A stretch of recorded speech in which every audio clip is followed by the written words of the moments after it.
আশা করি বন্ধু ভালো আছেন, সুস্থ আছেন। এই যে ইঞ্জিনটা দেখছেন, এটা আপনার খুবই পরিচিত একটা ইঞ্জিন।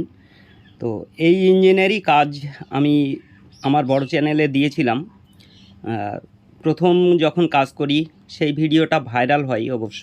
তা সেই ভিডিওটা আপলোড করেছিলাম 21শে আগস্ট 2021।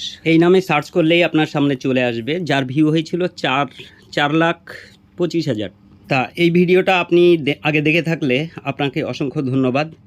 তো এরপরে এই ভিডিওটারই সেকেন্ড পার্ট দিয়েছিলাম, এটা হচ্ছে তার পরের দিন।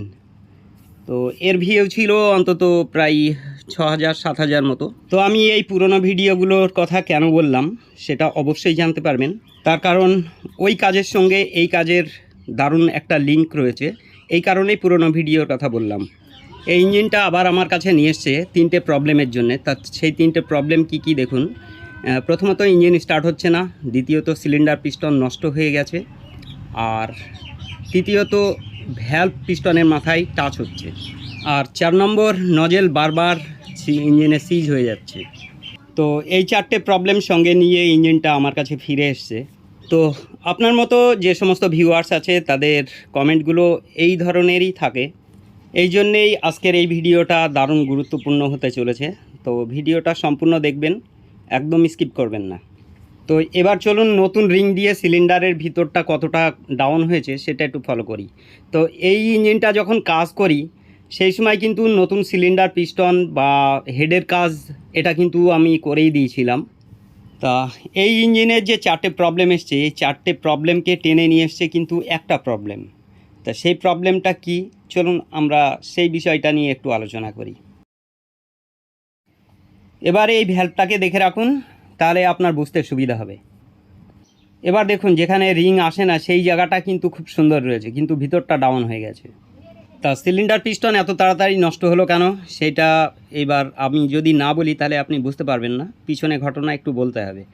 তাই এই ইঞ্জিনটা যখন আমি কাজ করি সুন্দরভাবে চলছিল, কোনো সমস্যা আসেনি, মোটামুটি মাস 2-3 কোনো প্রবলেম আসেনি।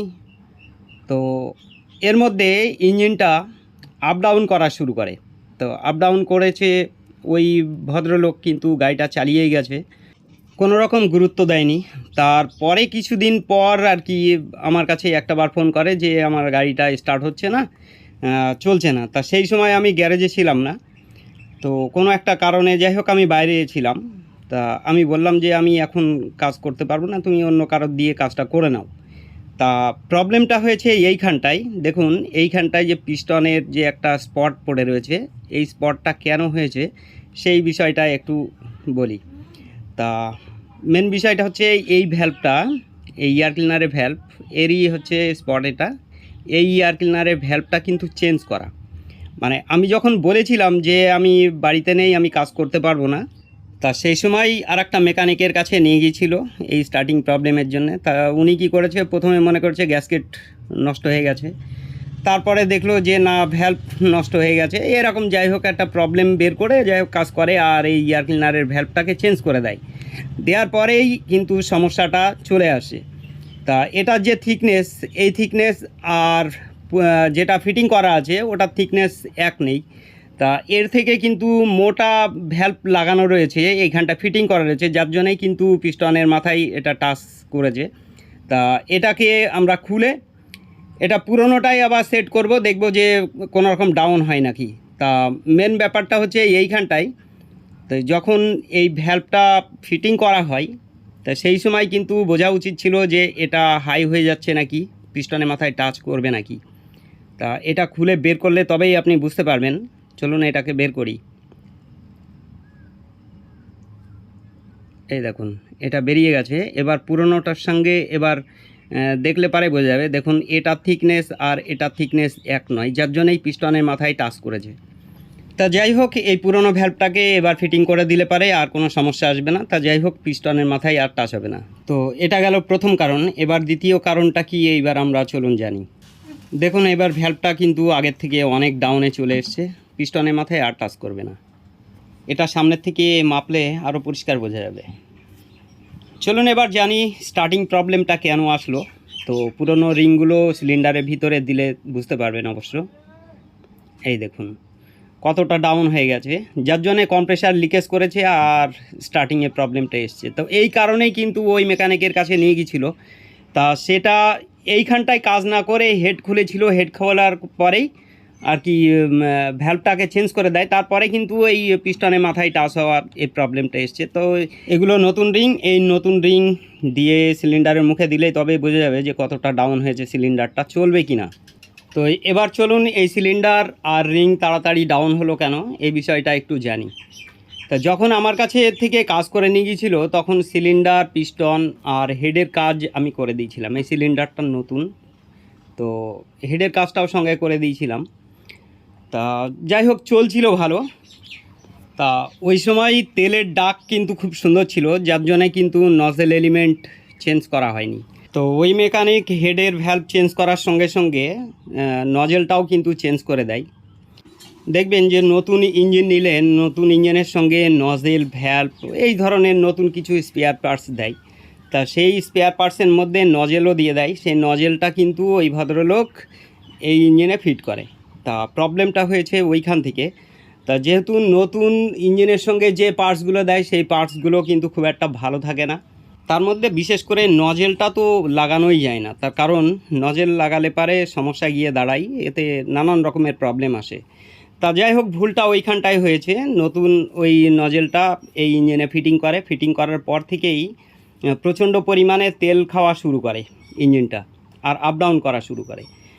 তা ইঞ্জিনের মধ্যে কাঁচা তেল যখন পেয়েছে তখন স্বাভাবিক সিলিন্ডার তাড়াতাড়ি নষ্ট করে দিয়েছে, আর রিং তাড়াতাড়ি নষ্ট হয়ে গেছে, আর প্রচণ্ড পরিমাণে হিট হয়েছে ইঞ্জিনটা, মানে ধোঁয়া, সাদা ধোঁয়া সবসময় সাইলেন্সারে লেগেই ছিল।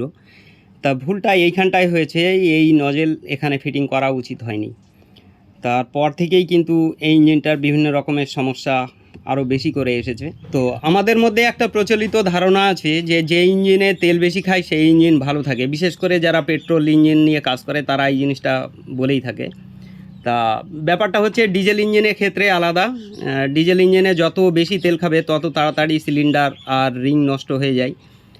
আর পেট্রোল ইঞ্জিনের ক্ষেত্রে আলাদা, পেট্রোল ইঞ্জিনে যত বেশি তেল খাবে তত সিলিন্ডার, পিস্টন আর রিংটা ভালো থাকে। তা এইখানটাই এই ধারণাটা আমাদের নিজেদের মধ্যে আগে ঠিক করে নেওয়া উচিত। বিষয়টা হচ্ছে তেল বেশি খেলে, মানে ডিজেল ইঞ্জিনে তেল বেশি খেলে তখন আপনি ভাববেন যে সিলিন্ডার, পিস্টন বা রিং এই জিনিসগুলো তাড়াতাড়ি আমার চেঞ্জ করতে হবে। বিশেষ করে যত নতুন সিলিন্ডারই দেন না কেন, তেল আপনার যদি বেশি খায় তাহলে কিন্তু খুব তাড়াতাড়ি সিলিন্ডার, পিস্টন চেঞ্জ করতে হবে।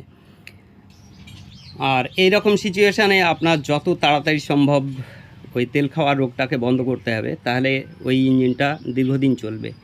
তা বিশেষ করে আমাদের এখানে এই 3 চাকা গাড়িতে এই ধরনের ইঞ্জিনগুলো ফিটিং করা থাকে। তা এরা কাঁচা পয়সা ইনকাম করে, যার জন্য অতটা গুরুত্ব দেয়নি যে এরা বিভিন্ন রকমের কাজ করে, তো মানে কাঁচা পয়সা ইনকাম করে, তো ওই জন্যে গুরুত্ব দেয়নি। তেল বেশি খেয়েছে কোনো সমস্যা নেই, একটা ভাড়া মারলে পারে দেখা যাচ্ছে 400-500 টাকা চলে আসছে, তেল কত খাবে, খাক না, এইরকম একটা সিচুয়েশান গিয়ে দাঁড়িয়েছিল। তা এই কারণেই কিন্তু এই ইঞ্জিনটা তাড়াতাড়ি নষ্ট হয়েছে। এবার চলুন জানি আমরা নজেল বারবার সিজ হচ্ছিল কেন। তো বিষয়টা হচ্ছে, যেহেতু এই যে নজেলটা এর মধ্যে ফিটিং ছিল, এটা ইঞ্জিনের সঙ্গে দেওয়া, মানে এক্সট্রা দেওয়া যে নজেল, সেই নজেল। তা এই নজেল এমনিতেই প্রবলেম।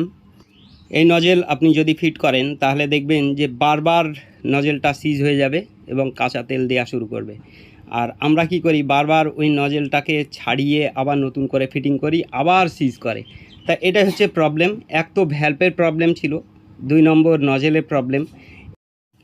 এই নজেলটা নতুন দিয়ে দিচ্ছি, এর আগে যে নজেলটা ফিটিং ছিল সেটা আমরা বাদ দিয়ে দেবো। দেওয়ার পরে টোটালটা ফিট করব এবং তারপরে স্টার্ট দেব, মানে স্টার্ট দিয়ে আগে দেখব সিচুয়েশানটা কি গিয়ে দাঁড়ায়। যদি কিনা অ্যাডজাস্টিং করার প্রয়োজন পড়ে, এটা আমরা স্টার্ট করার পরে করব। চলুন এবার আমরা অন্য অন্য কাজ যেগুলো বাকি আছে সেইগুলো করি।